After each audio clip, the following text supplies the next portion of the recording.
Hello, Shanghai International Blockchain Week. I'm so happy to be here with you again. This has become a kind of tradition for me. Today, I'm going to talk about the first real world computer, the Internet Computer blockchain. So we stand on the cusp of another momentous phase in the Internet's history. Back in the early 1990s, the Internet was only a network, and then the World Wide Web was invented. Initially, the World Wide Web was simply used to serve content from servers into users' web browsers, and that was Web 1, best characterized by the word read. Towards the end of the 1990s, social media appeared, and users began to upload content to servers so that it could be consumed by other users. And that was Web 2, and that's best characterized by the word write. We're now entering the Web 3 phase, and this is all about tokenization and providing users with direct ownership over assets, and also ownership and control of the internet services that they use. And this new Web 3 phase is best characterized by the word own. And to make this Web 3 dream a reality, we're going to need a real world computer. Now, this is something I've been working on for a very long time. I've been in blockchain for almost 10 years. And for me, this all began in 2014 when I was part of the Ethereum community and realizing for the first time that a blockchain could host software, computation, and data. And someone introduced this concept of a world computer. And this idea that humanity might share a single massive world computer greatly inspired me. And in 2015, I started the Dfinity project to propose technical ideas that might enable a world computer network to be created. Originally, the intention was that these ideas would be used by Ethereum, but eventually Dfinity became a standalone project. Scroll forward to May 2021, and the Internet Computer blockchain finally launched after many years of R&D. So in our vision for Web 3, blockchain is the platform and the cloud. That means that we're going to build services that run entirely from the blockchain using smart contracts, a new kind of smart contract that is much more powerful than those that went before, that can process HTTP requests and serve interactive web experiences directly to users, so that you can build Web3 services without any need for cloud services or traditional IT. Another aspect of this new Web3 world is that communities will own online services via decentralized autonomous organizations, or DAOs. So we can see in this diagram that some smart contracts have been used to create the service, and other smart contracts have been used to create a DAO that controls that service. So that DAO will actually update the service according to the wishes of its community of users and developers, and so on. And end users will interact both with services and with the DAOs that control those services. So you may be asking, is this possible on blockchain?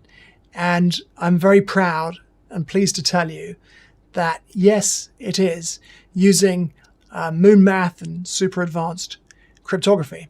And in fact, it's working today, and it's been proven in production. So the internet computer is a blockchain that's very, very different to any other blockchain in existence today. It works in a completely different way, and it relies on different cryptography.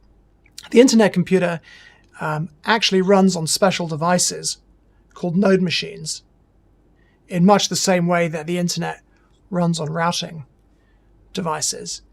And these node machines connect over the internet using Internet Computer Protocol to form the Internet Computer, which is a general purpose blockchain. And that Internet Computer hosts canister smart contracts, which of course are used to build systems and services. And you can pretty much build anything on the Internet Computer. You can build a social network on the Internet Computer. And this, of course, is available today on Earth, even though it's built with moon math. And there are already thousands of services running from the Internet Computer. We're making this Web3 dream where a service runs from the blockchain under the control of a DAO a reality. The other great news about the Internet Computer is that it is orders of magnitude more efficient than pre-existing blockchains and other blockchains in existence today. So it greatly reduces the CO2 emissions associated with the blockchain. In fact, we believe that building on the Internet Computer blockchain will be more efficient than building on traditional IT. So if you care about carbon emissions, in the end, you'll choose to build on blockchain. And yet, the Internet Computer provides all of the usual properties that you expect from a blockchain. It provides the security guarantees, the liveness guarantees. It can run autonomous code. It has censorship resistance. It's decentralized, and it's very highly programmable. I want to give you a sort of visual demonstration of quite how efficient the Internet Computer is. So this compares the cost of data storage on Ethereum versus Solana. On the left, the large box shows the cost of storing a gigabyte of data on Ethereum. And it goes up and down, but when I created these diagrams, it cost about $100 million to store a single gigabyte of data on Ethereum. When the price of Solana was about 150, it cost about $500,000 to store a gigabyte of data. So let's compare Solana with the Internet Computer. So there on the left now is a box representing the cost of storing a gigabyte of data on Solana, $500,000. And on the right is a tiny, tiny 3 pixel by 3 pixel box that represents the relative cost of storing a gigabyte of data on the Internet Computer. So whereas Solana costs about $500,000, on the Internet Computer, you can store a gigabyte of data for about $5. And that cost is constant. It doesn't depend on the price of ICP.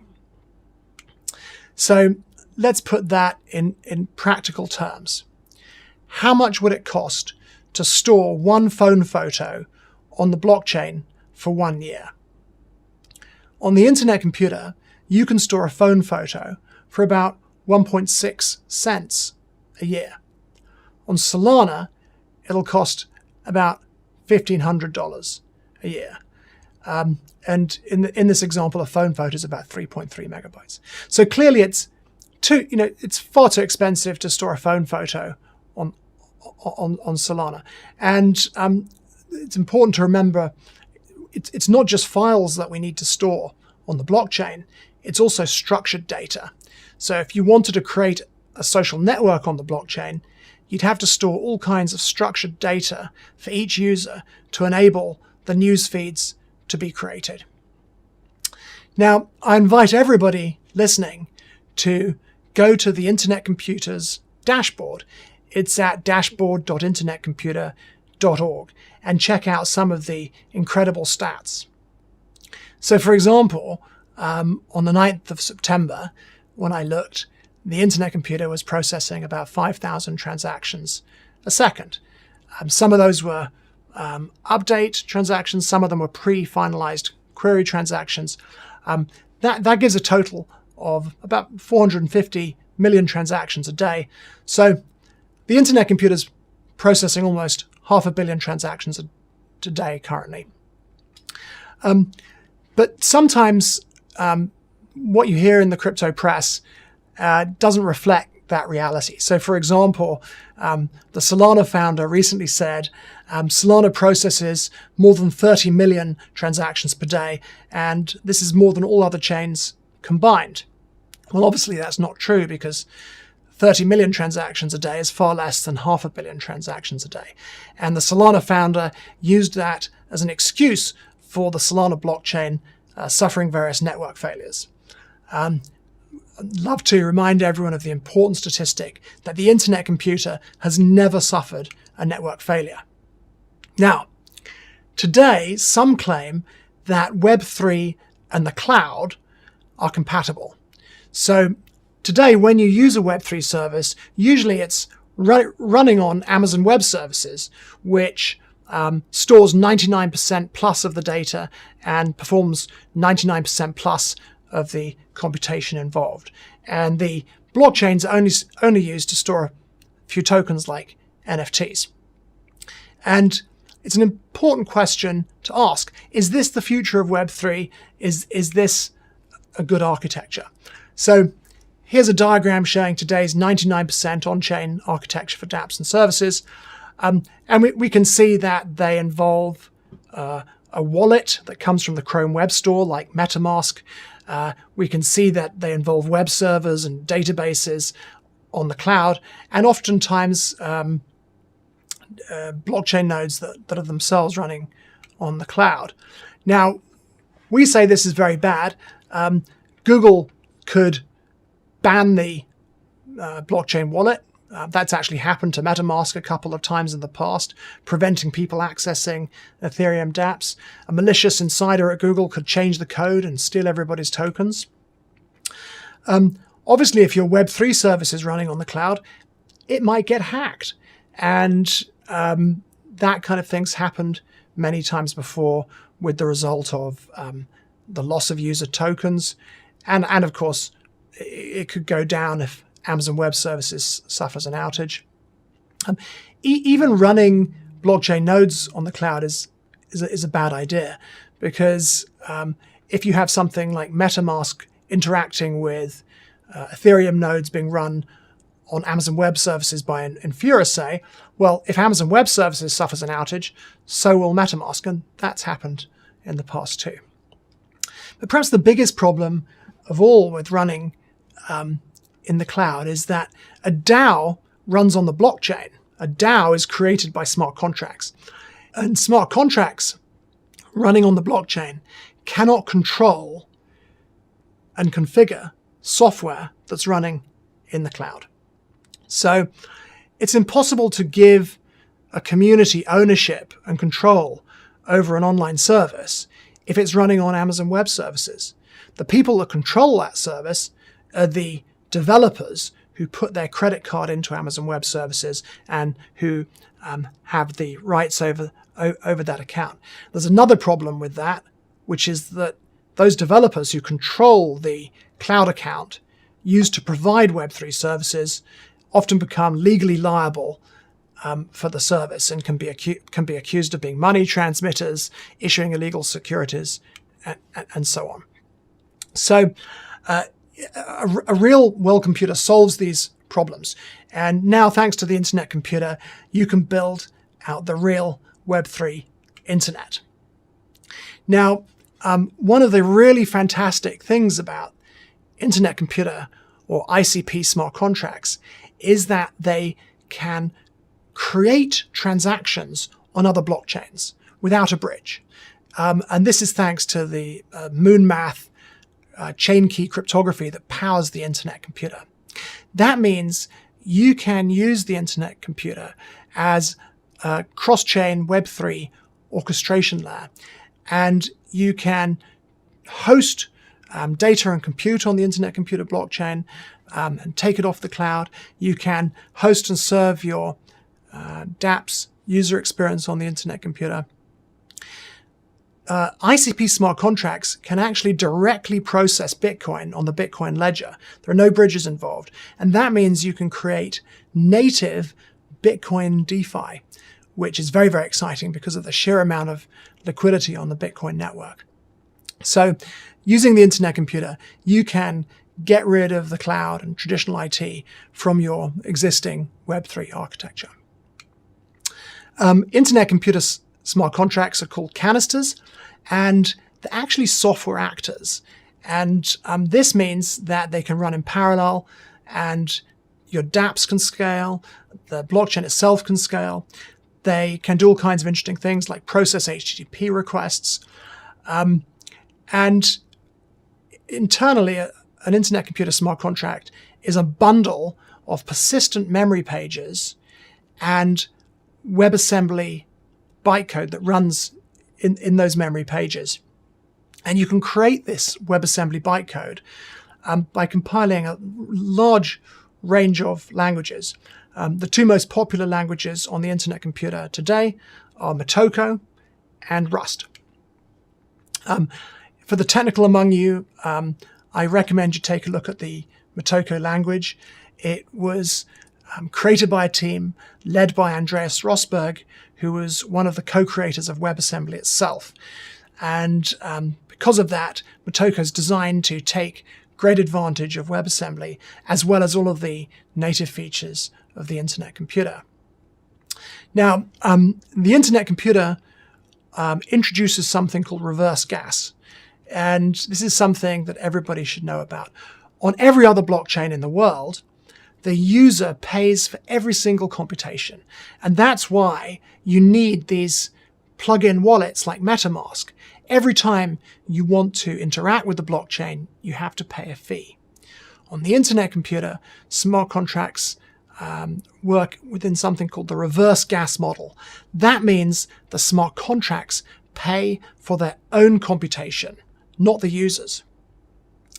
And you have to charge smart contracts up with something called cycles. It's equivalent to charging a Tesla with electricity. And when the smart contracts perform computations or store data, they burn through these cycles, and eventually they have to be charged up again. So because smart contracts pay for their own computation, that's enabled us to really pursue the original Satoshi Nakamoto vision of removing all intermediaries. So users on the Internet Computer authenticate, or can authenticate, there are different options, but they can authenticate using something called Internet Identity. And this actually leverages special hardware on your devices, like the fingerprint sensor on your laptop or Face ID on your phone. And you can essentially use your devices like passwords. And what's happening behind the scenes is that cryptographic key material is stored inside special secure hardware on your device. And it's impossible to get that cryptographic key material out of that hardware, so it can never be stolen. And this provides an enormous step forward in terms of usability. When you interact with a Web3 service on the Internet Computer, you simply create a session by using your Face ID or pressing the fingerprint sensor. If it's a very security sensitive service, you might use something like a Ledger Wallet or a YubiKey. Everything is supported, and it all works through all the major web browsers. If you're really interested in understanding the possibilities that have been created by the internet computer, have a look at the OpenChat service. It's a messaging service that runs entirely from the blockchain.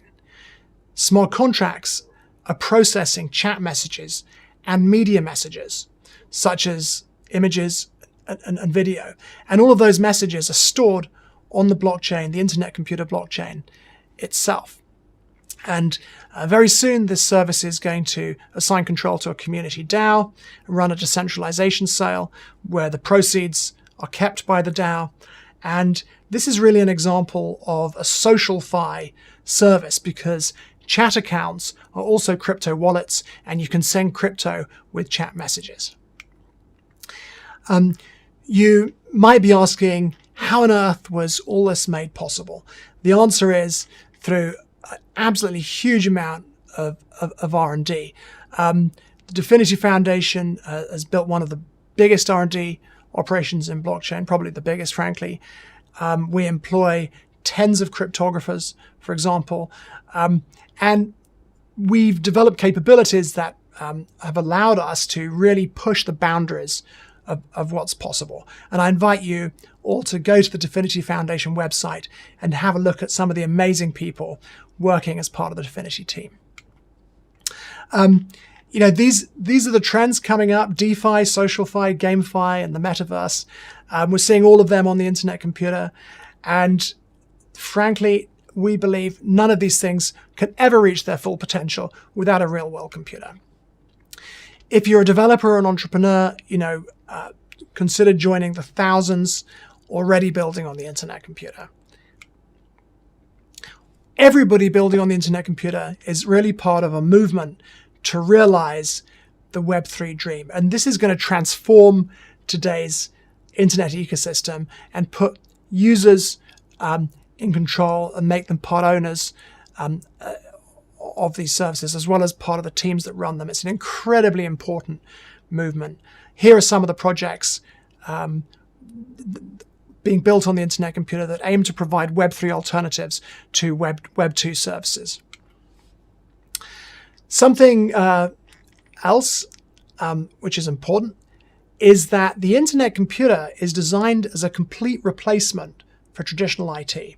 In the end, we believe even enterprise systems will be rebuilt on the internet computer. And this is going to make internet computer skills very, very valuable in the future. This is a huge opportunity.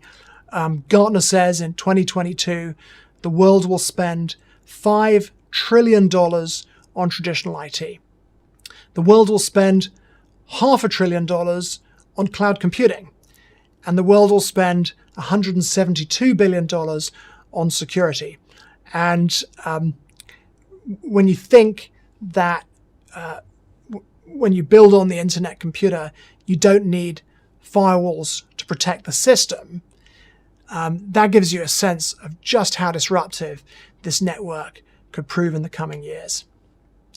Today, awareness about the internet computer's capabilities isn't that great. Less than 0.5% of the blockchain community is really truly aware of what the internet computer represents and what a world computer is. Please help us spread the word. Be an internet computer and Web3 pioneer, and help us drive awareness up to 95%. Please become part of this project. Thank you so much. Enjoy the conference.